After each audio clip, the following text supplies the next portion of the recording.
Bientôt les commémorations de la Première Guerre mondiale. Il y aura des cérémonies d'hommage aux victimes, bien sûr, mais aussi des festivités. Un club de passionnés du Pas-de-Calais est en train de réaliser des répliques. La façon dont ils s'y prennent laisse envisager un résultat prometteur. Leur souhait, c'est de montrer tout cela au public en 2014. Un reportage de Caroline Arnold et Jean-Marc Vasco. Ils façonnent le bois, pièce après pièce. Les ailes, le fuselage, un travail de patience et de passion pour ces amateurs d'aéromodélisme.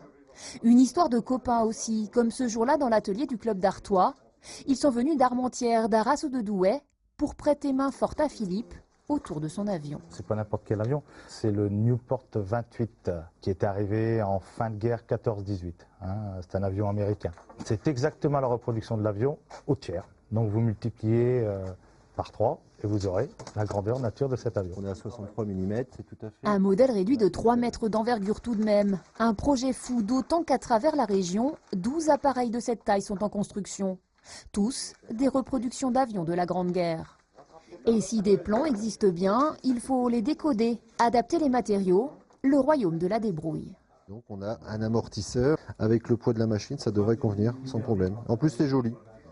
Jacques, lui, a choisi de s'attaquer à un autre mythe, le Duke anglais, comme un hommage aussi à ses pilotes. Ils avaient énormément de courage. La plupart du temps, c'était des jeunes pilotes qui avaient eu juste 5-6 heures d'apprentissage. Ils n'avaient quasiment jamais décollé. Et puis on les mettait au front.